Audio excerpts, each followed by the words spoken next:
오늘 제가 산책이라는 제목을 붙였습니다. 갈라디아서 산책입니다. 아주 간략하게 읽겠습니다. 먼저는 이제 갈라디아서를 읽기 전에 이 갈라디아서가 바울이 정말 갈라디아 지역에 대한 마음이 컸다라는 것을 먼저 말씀을 드립니다. 갈라디아 지역은 사도 바울이 1차 선교 여행 때부터 1차, 2차, 3차 한 번도 빠짐없이 들렸던 선교지입니다. 그리고 그곳에 제자들이 있었고 교회들이 세워졌습니다. 근데 1차 선교 여행 때 돌에 맞아 거의 사람들이 다 죽었다라고 생각할 정도로 도시 밖에 내동댕이 쳐질 정도로 그렇게 죽음의 상태까지 이르렀지만 그곳 가운데서 다시 살아나는 하나님의 은혜를 얻었습니다. 그리하여 갈라디아 지역은 정말 사도 바울에게 있어 정말 애정이 더 많고 마음이 더 가는 지역일 것입니다. 특별히 복음이 무너져 간다라는 소식을 들었을 때 어떠했을까? 우리 그 심정을 가지고 우리 지금부터 1장부터 우리 같이 읽어보도록 하겠습니다. 눈으로만 보지 마시고 우리의 입으로, 우리 TV 시청하는 거 아니니까요, 우리 눈에 화면에 나타날 텐데 우리 함께 읽도록 하겠습니다. 그리고 책 성경 가지신 분들은 성경을 읽도록 하겠습니다. 1장입니다. 갈라디아서 제1장. 사람들에게서 난 것도 아니요 사람으로 말미암은 것도 아니요 오직 예수 그리스도와 그를 죽은 자 가운데서 살리신 하나님 아버지로 말미암아 사도된 바울은 함께 있는 모든 형제와 더불어 갈라디아 여러 교회들에게 우리 하나님 아버지와 주 예수 그리스도로부터 은혜와 평강이 있기를 원하노라. 그리스도께서 하나님 곧 우리 아버지의 뜻을 따라 이 악한 세대에서 우리를 건지시려고 우리 죄를 대속하기 위하여 자기 몸을 주셨으니 영광이 그에게 세세토록 있을지어다. 아멘. 그리스도의 은혜로 너희를 부르신 이를 이같이 속히 떠나 다른 복음을 따르는 것을 내가 이상하게 여기노라. 다른 복음은 없나니 다만 어떤 사람들이 너희를 교란하여 그리스도의 복음을 변하게 하려 함이라. 그러나 우리나 혹은 하늘로부터 온 천사라도 우리가 너희에게 전한 복음 외에 다른 복음을 전하면 저주를 받을지어다. 우리가 전에 말하였거니와 내가 지금 다시 말하노니 만일 누구든지 너희가 받은 것 외에 다른 복음을 전하면 저주를 받을지어다. 이제 내가 사람들에게 좋게 하랴 하나님께 좋게 하랴 사람들에게 기쁨을 구하랴. 내가 지금까지 사람들의 기쁨을 구하였다면 그리스도의 종이 아니니라. 형제들아, 내가 너희에게 알게 하노니 내가 전한 복음은 사람의 뜻을 따라 된 것이 아니니라. 이는 내가 사람에게서 받은 것도 아니요 배운 것도 아니요 오직 예수 그리스도의 계시로 말미암은 것이라. 내가 이전에 유대교에 있을 때 행한 일을 너희가 들었거니와 하나님의 교회를 심히 박해하여 멸하고 내가 내 동족 중 여러 영갑조보다 유대교를 지나치게 믿어 내 조상의 전통에 대하여 더욱 열심히 있었으나 그러나 내 어머니의 태로부터 나를 택정하시고 그의 은혜로 나를 부르시니가 그의 아들을 이방에 전하기 위하여 그를 내 속에 나타내시기를 기뻐하셨을 때 내가 곧 혈육과 의논하지 아니하고 또 나보다 먼저 사도된 자들을 만나려고 예루살렘으로 가지 아니하고 아라비아로 갔다가 다시 다메섹으로 돌아가노라. 그 후 3년 만에 내가 게바를 방문하려고 예루살렘에 올라가서 그와 함께 15일을 머무는 동안 주의 형제 야고보 외에 다른 사도들을 보지 못하였노라. 보라, 내가 너희에게 쓰는 것은 하나님 앞에서 거짓말이 아니로다.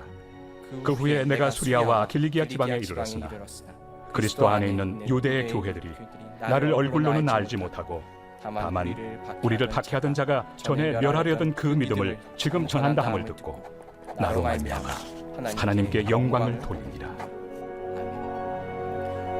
갈라디아서는 다른 서신서들보다 전개가 굉장히 빠릅니다. 교회에 대한 어떤 칭찬도 없고요, 교회를 향하여서 기도하고 있다라는 어떤 메시지도 없습니다. 그 이유는 이곳에 매우 심각한 문제가 있었기 때문입니다. 이 문제를 빨리 지적하고 이 문제에 대해 빨리 접근하여서 어떻게 해결할 것인가, 그것이 너무 중요했기 때문에 갈라디아서는 매우 전개가 빠릅니다. 우리 그 문제에 대해서 1장 6절에 이렇게 말씀하고 있습니다.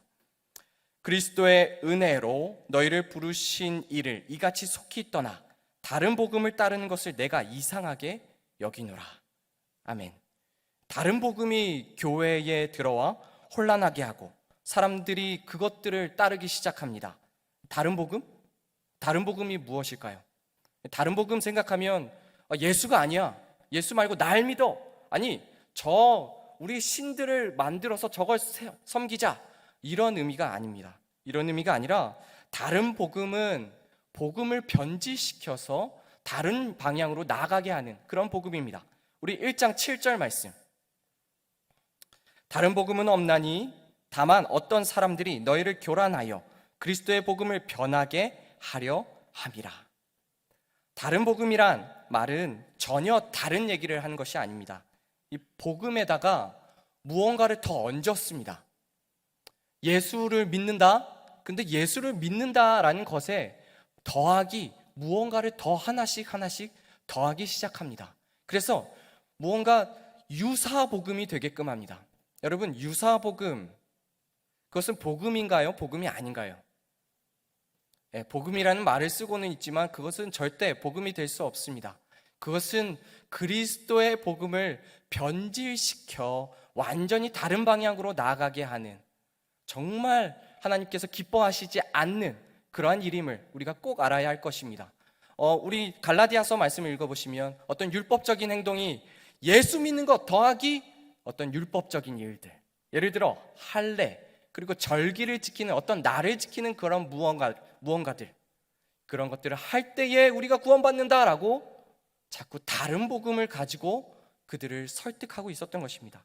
그러나 그리스도의 복음이 변할 때에 그것에는 구원이 없습니다. 우리 1장 8절 말씀, 저주에 대해서 분명히 말씀하는데 우리 화면을 준비해 주시면 감사할게요. 1장 8절입니다. 그러나 우리나 혹은 하늘로부터 온 천사라도 우리가 너희에게 전한 복음 외에 다른 복음을 전하면 저주를 받을지어다. 아멘. 저주라는 말까지 쓸 정도로 복음, 다른 복음은 없다, 다른 복음으로 구원받을 수 없다라는 것을 분명히 밝히고 있습니다. 우리 다음 2장으로 넘어가겠습니다.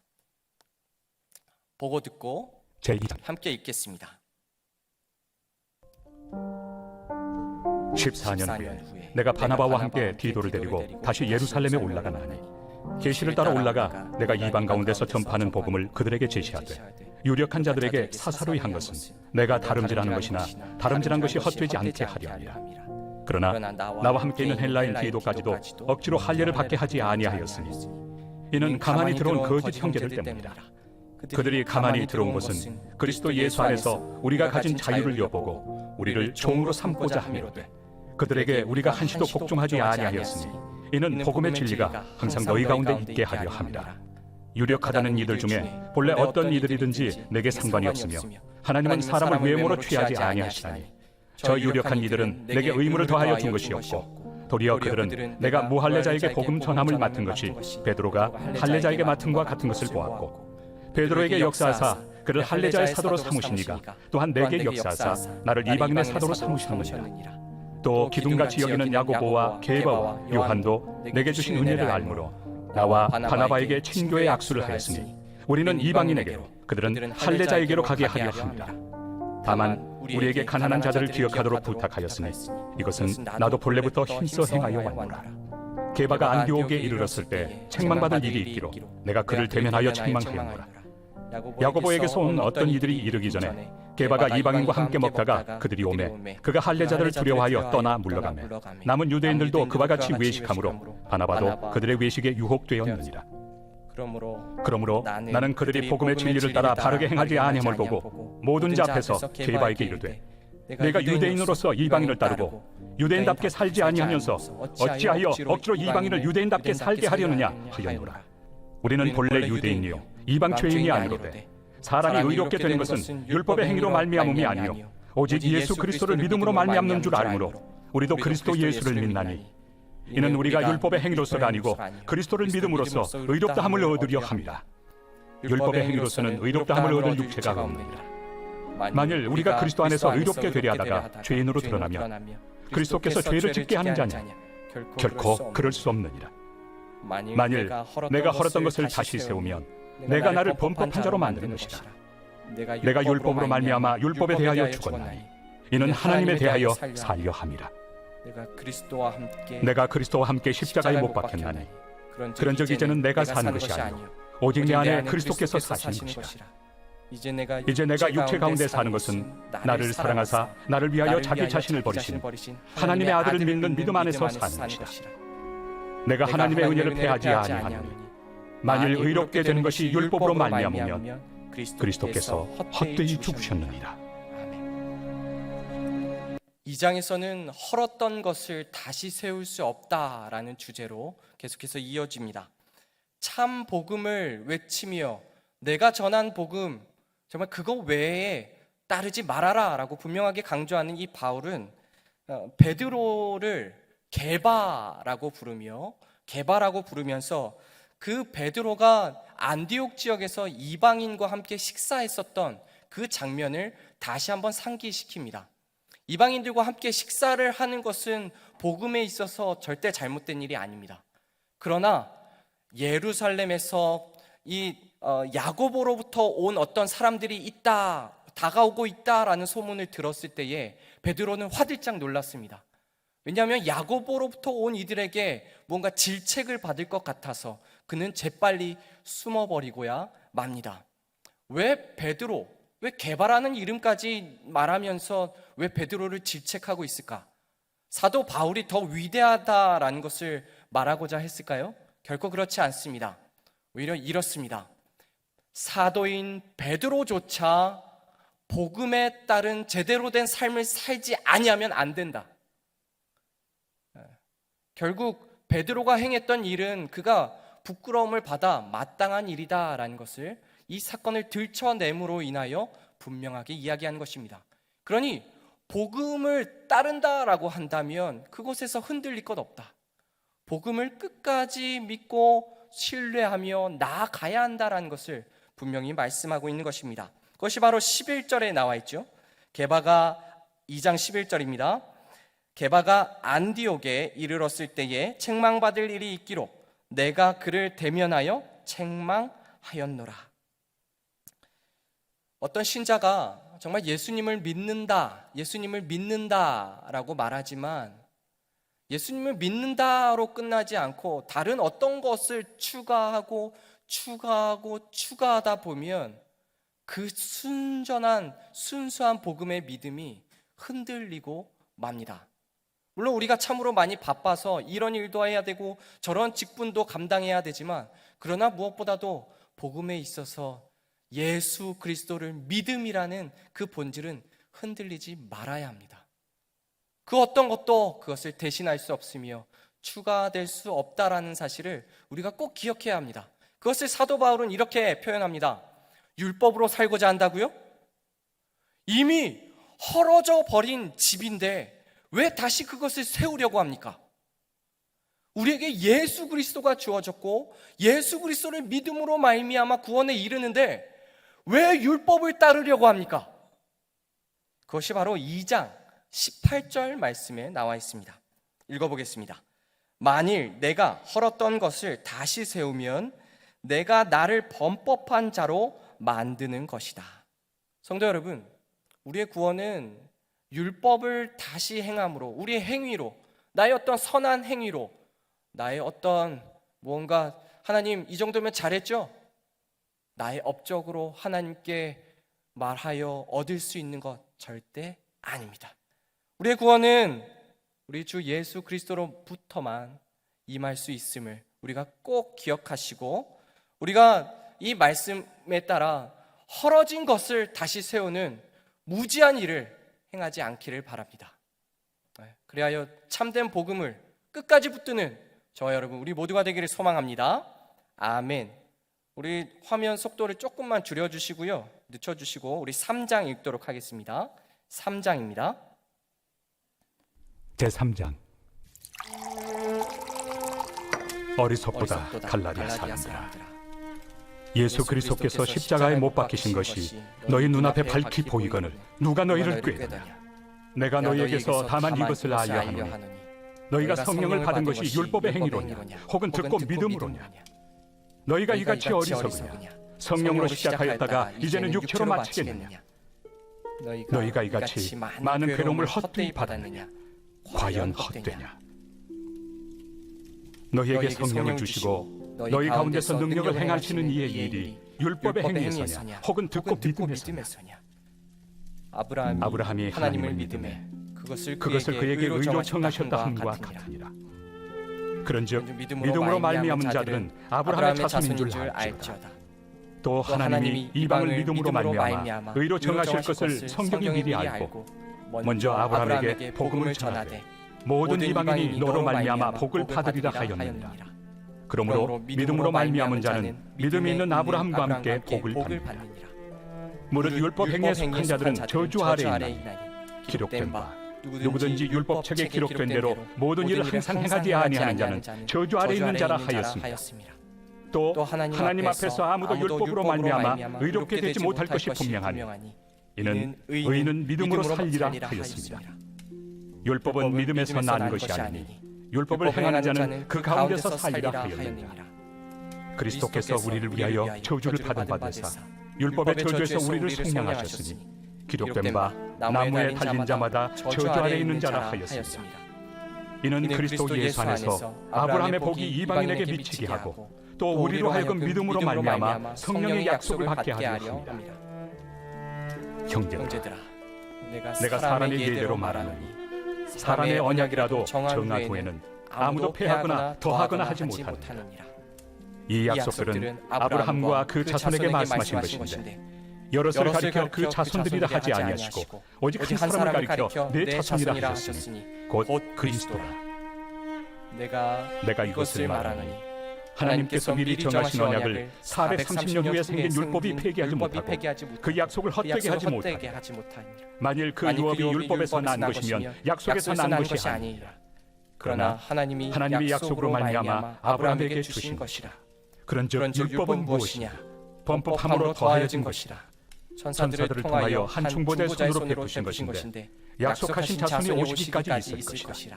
그 중보자는 한 편만 위한 자가 아니라 하나님은 한 분이십니다. 그러면 율법이 하나님의 약속들과 반대되는 것이냐? 결코 그럴 수 없느니라. 만일 능히 살게 하는 율법을 주셨더라면 의가 반드시 율법으로 말미암았으리라. 그러나 성경이 모든 것을 죄 아래 가두었으니 이는 예수 그리스도를 믿음으로 말미암는 약속을 믿는 자들에게 주려 함이라. 믿음이 오기 전에 우리는 율법 아래 매인바되고 계시된 믿음의 때까지 갇혔느니라. 이같이 율법이 우리를 그리스도께로 인도하는 초등교사가 되어 우리로 하여금 믿음으로 말미암아 의롭다함을 얻게 하려 합니다. 믿음이 온 후로는 우리가 초등교사 아래 있지 아니하도다. 너희가 다 믿음으로 말미암아 그리스도 예수 안에서 하나님의 아들이 되었으니 누구든지 그리스도와 합하기 위하여 세례를 받은 자는 그리스도로 옷 입었느니라. 너희는 유대인이나 헬라인이나 종이나 자유인이나 남자나 여자나 다 그리스도 예수 안에서 하나이니라. 너희가 그리스도의 것이면 곧 아브라함의 자손이요 약속대로 유업을 이을 자니라. 아멘. 이러한 질문이 나올 수 있습니다. 그러면 율법을 하나님께서 왜 주신 겁니까? 율법을 지켜서 구원받지 못한다고 하는데 왜 율법을 주신 겁니까? 라고 얘기합니다. 근데 여기서 먼저 대답하는 것이 율법이 있기 전부터 믿음으로 말미암아 의롭다함을 받은 이가 있다라는 것을 먼저 이야기합니다. 바로 그 사람은 아브라함입니다. 우리가 3장 1절부터 쭉 보시면 6절부터도 보시면 아브라함 계속해서 나오는데 그 이유는 아브라함은 율법을 행하여서 그가 의롭다함을 받은 것이 아니라 하나님의 약속하심, 하나님의 말씀을 듣고 믿음으로 인하여 하나님께 의롭다함을 받은 사람이기 때문입니다. 결국 율법 있기 전에도 믿음이 우선되었던 때가 있는데 당연히 믿음이 우선되지 아니하냐라는 것을 분명히 이야기하고 있는 것입니다. 우리는 아브라함의 궁극적인 자손, 아브라함의 최종적인 그리고 궁극적인 씨이신 예수 그리스도를 믿음으로 말미암아 아브라함에게 약속된 그 의와 복을 누리게 됩니다. 아브라함이 누린 의, 아브라함에게 약속된 그 복을, 그 나라를 예수 그리스도를 믿음으로 말미암아 우리가 누리게 된다는 것입니다. 믿음의 모습이 믿음이 얼마나 중요한지 사실 창세기 처음부터 이렇게 계속해서 강조하고 있었다는 것을 우리에게 알려주고 있죠. 그렇다면 아까 처음에 질문했었던 그러면 율법은 왜 주어진 겁니까? 라는 질문이 있을 수 있습니다. 그것은 3장 19절 말씀을 통하여 대답할 수 있습니다. 그런즉 율법은 무엇이냐? 범법함으로 더하여진 것이라. 천사들을 통하여 한 중보자의 손으로 베푸신 것인데 약속하신 자손이 오시기까지 있을 것이라. 하도 범법을 하니 하나님께서 율법을 주셨습니다. 가만히 두면 아브라함처럼 살 것 같은데 전혀 그렇지 않았습니다. 자신의 죄된 삶대로 자기 마음대로 살아가는 것입니다. 최악의 상태로 살아가고 있는 것입니다. 그러니 하나님께서 율법을 주셨습니다. 그러나 율법을 지킴으로 인하여 의를 얻을 수 있는 건 아니고 율법을 내가 지키지 못하는구나 라는 것을 깨달음으로 하나님께 엎드려 하나님 나를 구해 주십시오 라고 구해야 했던 것이죠. 그리고 율법의 그 효력은 사실 예수 그리스도, 아브라함의 그 씨가 오시기 전까지 효력이 있고 예수 그리스도가 오신 후에는 예수 그리스도로 인하여 당연히 믿음으로 말미암아 의를 얻음이 당연히 이것 가운데 담겨 있는 것입니다. 성도 여러분, 3장에서도 강조한 것, 예수 그리스도를 믿음으로 말미암아 의롭다 함을 받는다라는 것, 우리가 꼭 잊지 않는 우리가 되기를 소망합니다. 아멘. 우리 4장 말씀입니다. 우리 보고 듣고 함께 읽겠습니다. 4장. 내가 또 말하노니 유업을 이을 자가 모든 것의 주인이나 어렸을 동안에는 종과 다름이 없어서 그 아버지가 정한 때까지 후견인과 청지기 아래 있나니 이와 같이 우리도 어렸을 때 이 세상의 초등학문 아래 있어서 종노릇하였더니 때가 참에 하나님이 그 아들을 보내사 여자에게서 나게 하시고 율법 아래 나게 하신 것은 율법 아래 있는 자들을 속량하시고 우리로 아들의 명분을 얻게 하려 하심이라. 너희가 아들이므로 하나님이 그 아들의 영을 우리 마음 가운데 보내사 아빠 아버지라 부르게 하셨느니라. 그러므로 내가 이후로는 종이 아니요 아들이니 아들이면 하나님으로 말미암아 유업을 받을 자니라. 그러나 너희가 그때는 하나님을 알지 못하여 본질상 하나님이 아닌 자들에게 종노릇하였더니 이제는 너희가 하나님을 알고 나니라. 더욱이 하나님이 아신 바 되었거늘 어찌하여 다시 약하고 천박한 초등학문으로 돌아가서 다시 그들에게 종노릇하려 하느냐. 너희가 날과 달과 절기와 해를 삼가 지키니 내가 너희를 위하여 수고한 것이 헛될까 두려워하노라. 형제들아, 내가 너희와 같이 되었은즉 너희도 나와 같이 되기를 구하노라. 너희가 내게 해롭게 하지 아니하였으니라. 내가 처음에 육체의 약함으로 말미암아 너희에게 복음을 전한 것을 너희가 아는 바라. 너희를 시험하는 것이 내 육체에 있으되 이것을 너희가 없이 여기지도 아니하며 버리지도 아니하고 오직 나를 하나님의 천사와 같이 또는 그리스도 예수와 같이 영접하였도다. 너희의 복이 지금 어디 있느냐? 내가 너희에게 증언하노니 너희가 하수만 있었더라면 너희의 눈이라도 빼어 나에게 주었으리라. 그런즉 내가 너희에게 참된 말을 함으로 원수가 되었느냐? 그들이 너희에게 대하여 열심히 내는 것은 좋은 뜻이 아니요 오직 너희를 이간시켜 너희로 그들에게 대하여 열심을 내게 하려 함이라. 좋은 일에 대하여 열심으로 사모함을 받으면 내가 너희를 대하였을 때뿐 아니라 언제든지 좋으니라. 나의 자녀들아, 너희 속에 그리스도의 형상을 이루기까지 다시 너희를 위하여 해산하는 수고를 하노니 내가 이제라도 너희와 함께 있어 내 언성을 높이려 함은 너희에 대하여 의혹이 있습니다. 내게 말하라. 율법 아래 있고자 하는 자들아, 율법을 듣지 못하였느냐? 기록된 바 아브라함에게 두 아들이 있으니 하나는 여종에게서 하나는 자유 있는 여자에게서 낳았다 하였으며 여종에게서는 육체를 따라 낳고 자유 있는 여자에게서는 약속으로 말미암았느니라. 이것은 비유니 이 여자들은 두 언약이라. 하나는 신의 산으로부터 종을 낳은 자니 곧 하갈이라. 이 하갈은 아라비아에 있는 신의 산으로서 지금 있는 예루살렘과 같은 곳이니 그가 그 자녀들과 더불어 종노릇하고 오직 위에 있는 예루살렘을 자유자니 곧 우리의 어머니라. 기록된 바 잉태하지 못한 자여 즐거워하라. 상고를 모르는 자여 소리질러 외치라. 이는 홀로 사는 자의 자녀가 남편 있는 자의 자녀보다 많음이라 하였으니 형제들아, 너희는 이삭과 같이 약속의 자녀라. 그러나 그때 육체를 따라 난 자가 성령을 따라 난 자를 박해한 것 같이 이제도 그러하도다. 그러나 성경이 무엇을 말하느냐? 여종과 그 아들을 내쫓으라. 여종의 아들이 자유 있는 여자의 아들과 더불어 유업을 얻지 못하리라 하였느니라.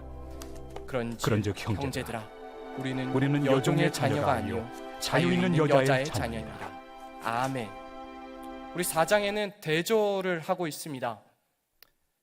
세상 그 어떤 학문과도 견줄 수 없고 세상 그 어떤 사상들보다도 위대하신 예수 그리스도의 그 복음이 있는데 왜 너희가 초등학문으로 돌아가려 하느냐?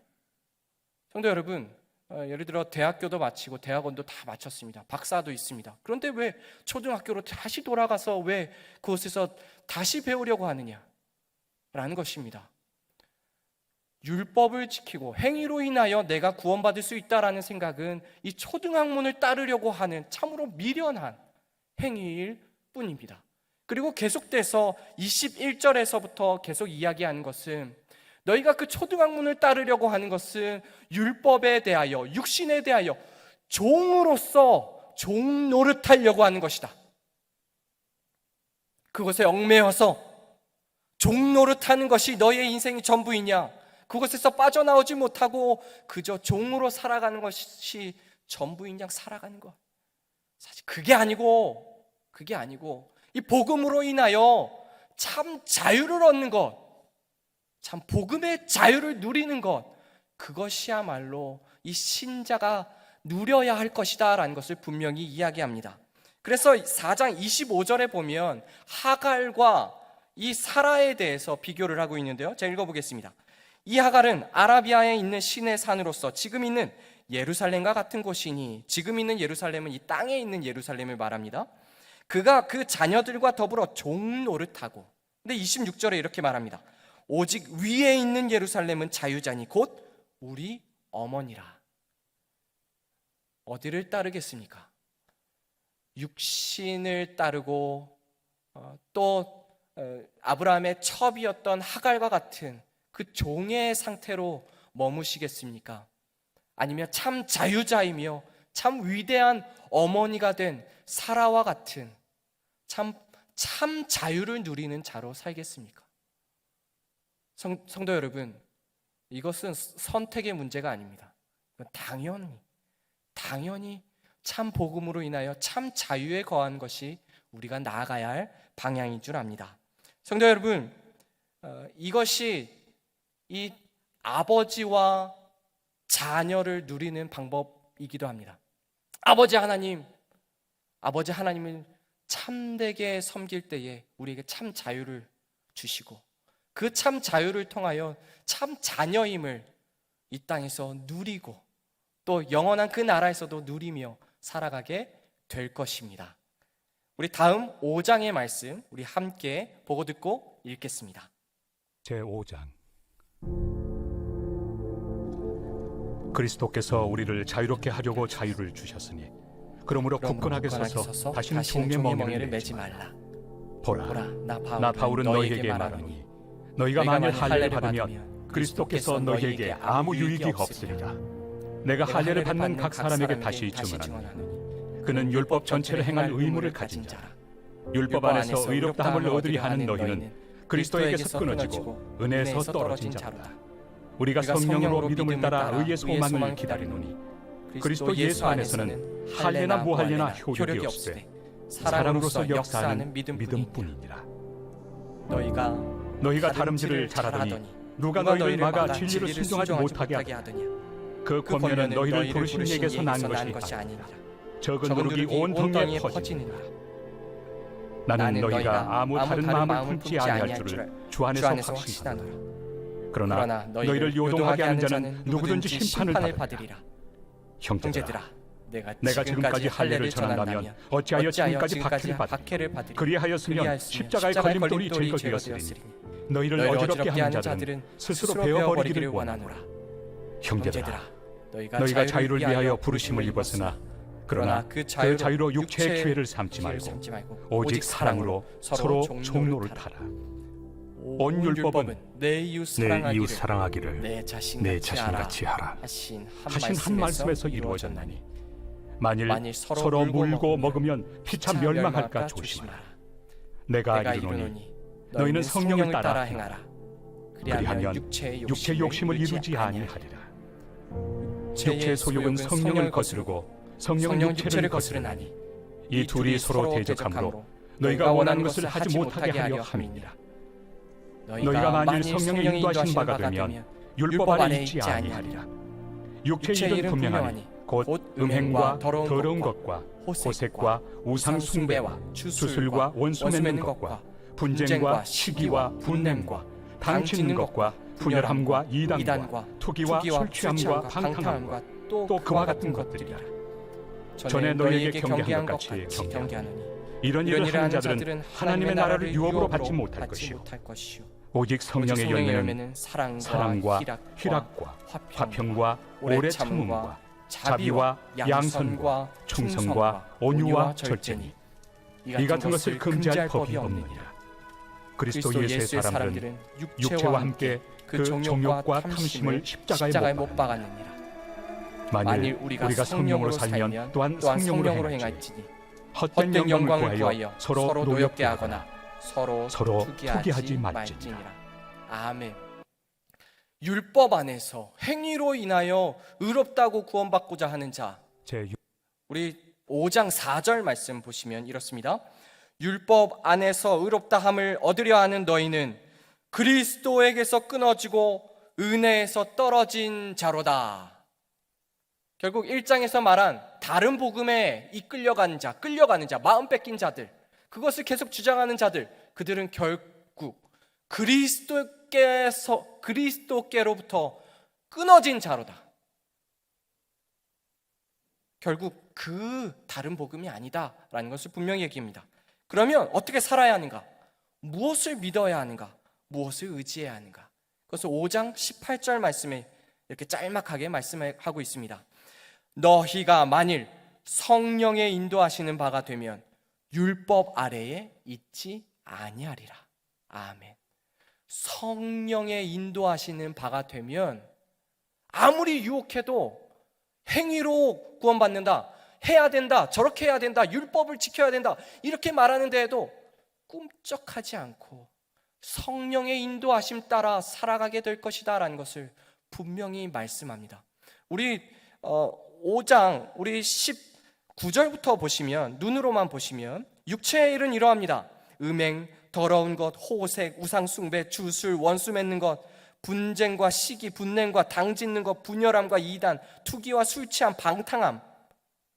그리고 결국 이러한 것의 결과는 하나님 나라를 유업으로 받지 못합니다. 바로 행위, 행동, 율법에 나의 모든 것을 건 사람들, 이러한 삶을 살 수밖에 없다. 그러나 그것이 아니라 성령에 매여 성령에 이끌려 사는 자들은 바로 이와 같습니다. 22절 23절 말씀입니다. 오직 성령의 열매는 사랑과 희락과 화평과 오래 참음과 자비와 양선과 충성과 온유와 절제니, 그리고 또 포함하여 하나님 나라를 유업으로 받는 놀라운 결과를 맞게 될 것입니다. 성도 여러분, 성령에 매여 사는 삶, 성령에 이끌려 사는 삶이 얼마나 중요한지, 그럴 때에 다른 복음에 아무리 말해도 흔들리지 않습니다. 참 복음 가운데 거하여 참된 길을 성령께서 인도하시기에 우리가 참된 길로 나아갈 수 있게 되는 것입니다.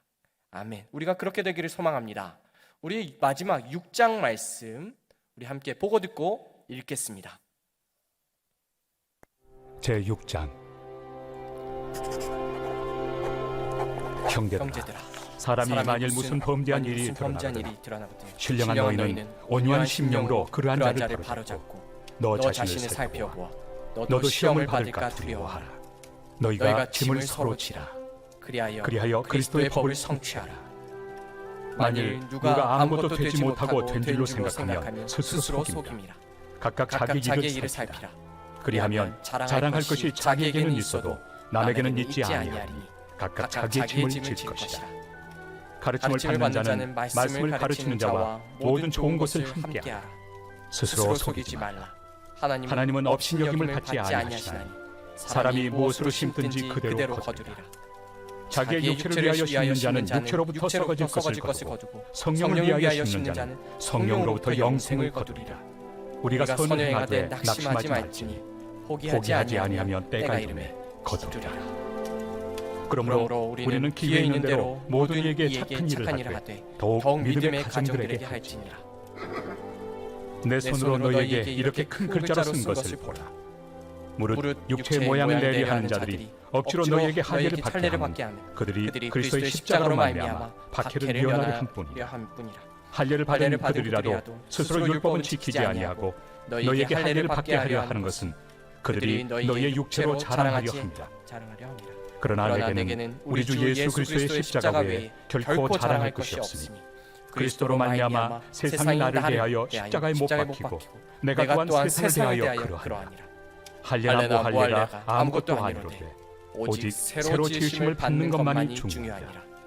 무릇 이 규례를 행하는 자에게와 하나님의 이스라엘에게 평강과 긍휼이 있을지어다. 이후로는 누구든지 나를 괴롭게 하지 말라. 내가 내 몸에 예수의 흔적을 지니고 있노라. 형제들아, 우리 주 예수 그리스도의 은혜가 너희 심령에 있을지어다. 아멘. 하나님께서 만드신 세상, 놀라운 자연의 법칙이 있습니다. 심은 대로 거둔다. 심은 대로 거둔다. 육신에 심는 자는 육신에 따른 결과를 맞게 될 것입니다. 우리 8절 말씀에 이러합니다. 자기의 육체를 위하여 심는 자는 육체로부터 썩어질 것을 거두고 성령을 위하여 심는 자는 성령으로부터 영생을 거두리라. 아멘. 육신을 위하여 사는 자는 그것으로 끝입니다. 그러나 성령에 이끌려 성령에 따라 사는 자는 성령으로부터 영생을 거두게 될 것입니다. 우리 성령 하나님의 온전히 이끌림 받는 우리의 인생 되기를 소망합니다. 그리하면 이런 고백이 나올 수가 있습니다. 우리 14절 말씀의 고백을 우리 함께 고백하도록 하겠습니다. 그러나 내게는 우리 주 예수 그리스도의 십자가 외에 결코 자랑할 것이 없으니 그리스도로 말미암아 세상이 나를 대하여 십자가에 못 박히고 내가 또한 세상을 대하여 그러하니라. 아멘. 그리고 15절 말씀 함께 읽습니다. 할례나 무할례가 아무것도 아니로되 오직 새로 지으심을 받는 것만이 중요하니라. 아멘. 할례를 받아야 한다고 말하는 자들, 율법을 행해야 된다고 하는 자들, 절기를 지켜야 한다고 하는 자들, 무언가 더 행함으로 하나님을 감동시켜야 되지 않겠냐고 하는 자들, 그것이 구원의 조건이라고 말하는 자들, 성도 여러분, 그것이 아닙니다. 오직 성령에 의하여 새롭게 하심을 입어 나아가는 것이 우리에게 가장 위대한 길임을, 유일한 길임을 꼭 기억하시기 바랍니다. 새로 지으심을 받는 것, 그것은 바로 주 예수 그리스도로 말미암아 중생하여 성령의 인도하심에 살아가는 것을 의미합니다. 우리가 그런 충만한, 은혜 충만한, 성령 충만한 삶을 살아가기를 소망하고 축원합니다. 아멘. 기도합니다.